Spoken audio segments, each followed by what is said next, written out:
Good morning everybody, welcome back. We haven't done a video for a week. We've been in the middle of a heat wave and we had a couple of days where it was blisteringly hot, and we decided to take advantage of that time and just potter around the house doing odd little bits and doing some admin. And we've actually now got our Etsy shop up and running, but we'll go into that a bit later. So we've had well, I wouldn't say lazy week, productive week, but a non-video week. But today I'm dismantling this roof, and that's because we want chickens. We've talked about chickens since we arrived here. We used to have chickens in the UK. We eat lots of eggs and we like chickens, and we've always earmarked this middle room for them, but there's a lot of issues. There's holes in the roof, the rafters are rotten and collapsing in places. So as with all these sort of things, it starts with the roof and working our way down. So I'm going to dismantle it now. Now it might not seem an ideal time to start a roofing job. End of July and we're now entering into a heatwave period. But this huge laurel up above me actually will provide quite a lot of shade for me whilst I'm on this side of the roof. The sun basically works its way around, and already I'm in the shade from it now. So it's not such a bad thing. I will be trimming this right back at some point. One of the first jobs we did here when we got here 3 years ago now was trim this right down to probably my head height, and it's grown in that 3 years. So but that's free wood, so I will be trimming it back, but not until I've finished up there, which is going to be quite some time. So if I just bring you in here, it's a nice size area for chickens, but I'll just get in this corner. So you can see outside the scaffold there, that's where I'm working. And so basically, if I show you the problem with the roof, there's one obvious problem and another one up, so on and so forth. And this corner has collapsed really, and actually it's just been held on by this chicken wire. They would have put chicken wire in underneath the structure to stop any animals, predators getting in. So I've just turned you around. Now that hole in the very bottom, that will be the doorway for the chickens to go out into the walled garden. And then on the left as we enter the room, we've got these old wooden boxes, which I assume are the old chicken egg collecting boxes. There's quite a few holes, as you can see there, and they've got discs on. So I presume from the other side you can stick your hand in and collect the eggs. Nice feature, but it's all rotten, so we'll try and save what we can. And there's a couple of windows in here which have just got chicken wire over, but I think I would like to actually put a window frame in there with some glass. Just got to make sure this room doesn't get too hot. So they may have left it like that for ventilation purposes, but I don't like the idea of this chicken wire really.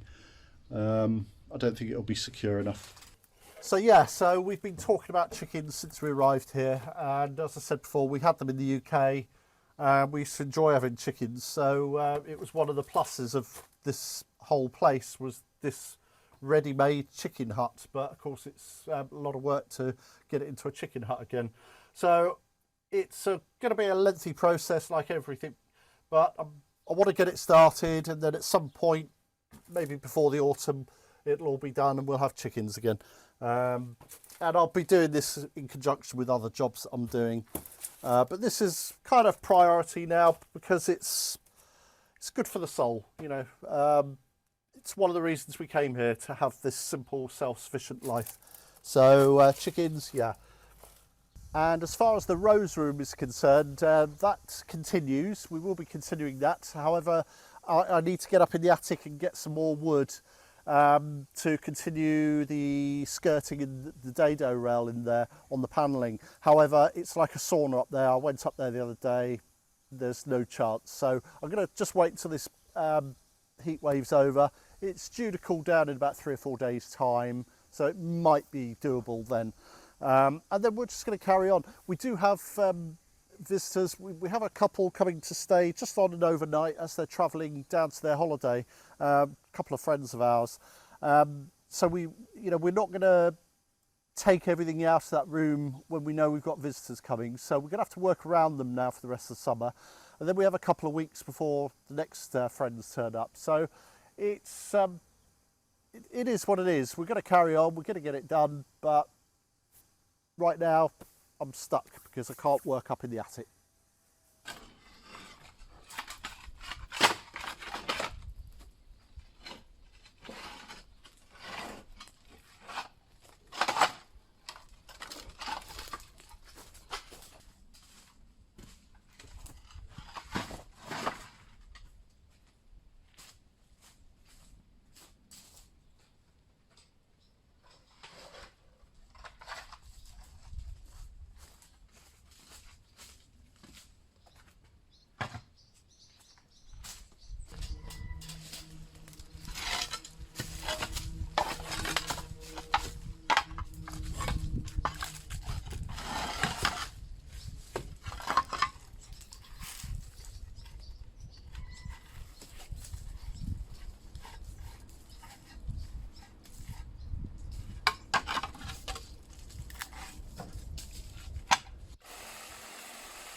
Whew. Well, I'm lucky because yesterday it got to 37 degrees. Today we're only going to hit 35, so we're okay. But I think at the moment we've just hit 30, so it's a bit hot, but this is definitely helping actually. Nice bit of shade, so it's not too bad. I've got about 3 more rows to do, and then I've cleared the tiles from this area, so we're not doing too bad.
Okay, so the end of those boards where they meet the tiles, that's on the wall that divides this room from the next room.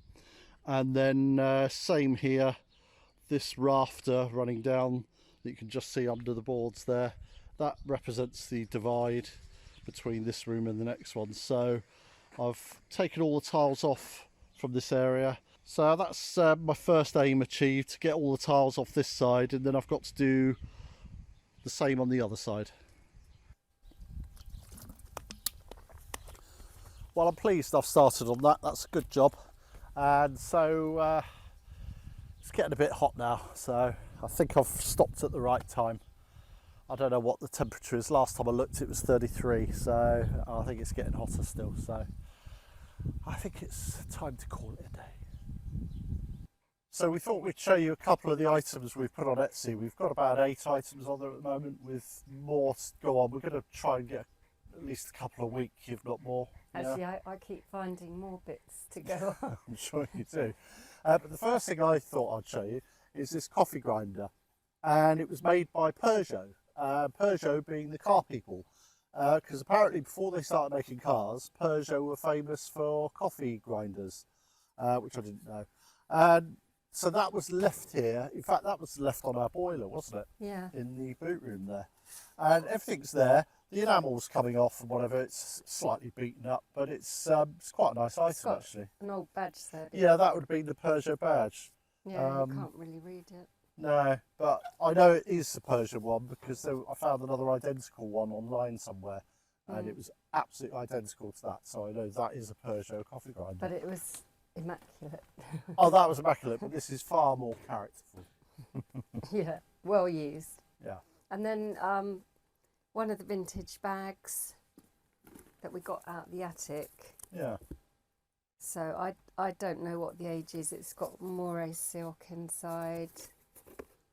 Difficult to age it, isn't it? But yeah, somebody else it's not you might know, but it's not in the best condition. It's not in bad condition. There's a couple of scuff marks. It's on leather. The back. But anyway, they're on Etsy, and we'll leave the link in the description below and on the screen. Because I know a lot of you have said, "Oh, you'd be really interested." So we thought stuff that is perhaps surplus to requirements. But anyway, have a look, and if you're interested in buying anything, please.